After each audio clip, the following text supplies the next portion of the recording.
Hello. So right now I'm going to try to show LeetCode problem 2540, the minimum common value. So just to give a brief overcap, this right here is the question given to integers, arrays, nums1, nums2, in decreasing order, return the minimum value um, common to both arrays. If there's no common one, you return -1. And then right here is an example. Say you have a list 1, 2, 3, and you have a second one, 2, 4, we can tell that the value that is in common in the minimum, the only one here, is the value 2. This will lead to an output of 2.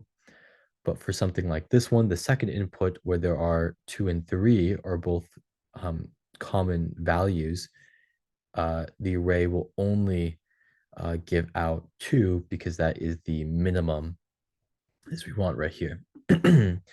Okay, so I did this in two ways, and I'm going to show both ways, and I'm going to show why this first way, even though it does work, is not something that you want to do. So first off, we initialize a list for the nums right here, numbers in this, and then we have two uh, two loops. One loop for number one, the first list, and then the second loop for the second list. So in this, and then after this, we then have a conditional statement. So if I is equal to j, it will then append said I to the list right here. And then we'll keep like a running tally, like a running list. Uh, so a bit with this list, um, this will go through every single value within said list. So this right here is our first, is nums1 for us. And as you can see, these are both pretty small. So just using this as an example, in this first loop, it will take 1, so for 1, so this first number 1, and then it will bring it down to the second loop right here. In the second loop, in order to get back to the first loop, everything below it is going to have to be completed beforehand.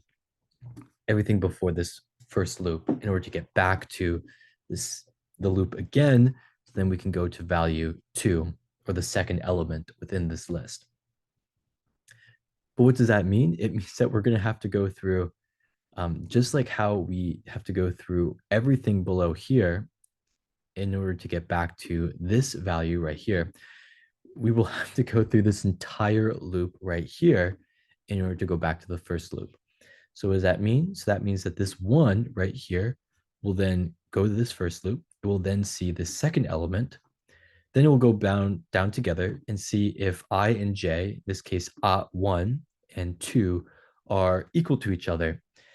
And if they are not, it will go back up to this loop again. And then 1 will be tested with 3 right here. Then they will see, we'll go back down to this conditional statement, see if they're equal. They are not. I'll go back up to this again. And then this one will be tested with 5 in this loop. They'll see if they're equal. They are not. So we'll go back down. Because of this, this loop has now been completed for this list, for 1 going to this entire list. So we'll go back up to this loop again, and then we will go to the second element within the nums1, which is going to be 2. And then we will see this first element within the second nums, within nums2. And now we will see if they are equal to each other. In this case, 2 and 2 are equal to each other. So it will append this into here. And then that will be our first value within our nums list. And then it will do this for both of these entire lists. And if we were to do something where we had absolutely nothing together, so we'll say, I don't know, so like for example, if this was 4 and then we had this one as 6 put in, say if we had nothing, so if not nums, so if there is nothing within this list, it will return -1 as they asked for in the question. If there is nothing, return -1. However, if there is a list, for example, we had um, then this conditional will not be met. It will go down to this final return statement. And then this minimum will then take the minimum value within nums and it will output that. So for example, in this case, if we had this and this, bring this down, it will be 2. Even though 2 and 3 are both equal to each other, 2 is the minimum value. What's the problems with this way though? Like just think about it for a moment. We're essentially brute forcing our way through these lists. Right now, these lists are very manageable, but what if they were not? What if they were thousands of values, hundreds of thousands, millions of values, just an absurdly amount of values? Do you think that going through two loops to find out if they're equal to each other is going to be the most optimal method?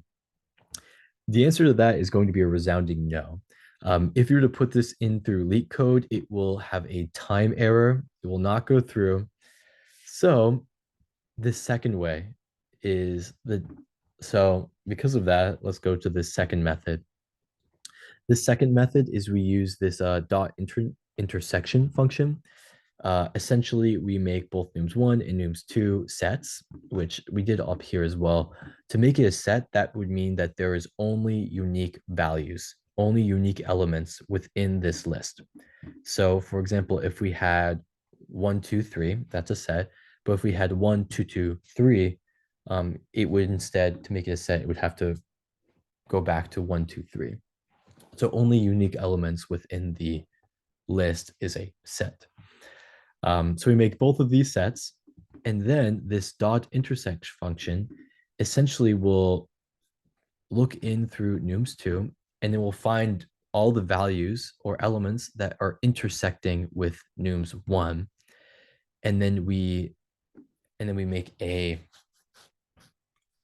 set through this intersect right here. So this intersect will be like a list of numbers in a way, list of elements. Then we do the same exact thing as before in the other one. If there is nothing in intersect, aka there are no common values between them, it outputs -1. However, if there is, it will return the minimum within that value, which in this case here, between these two lists, is 2. Anyhow, thank you so much. If there are any problems with this or mistakes, please let me know in the comments down below. Anyhow, thank you for your time, and I hope you all having a wonderful day.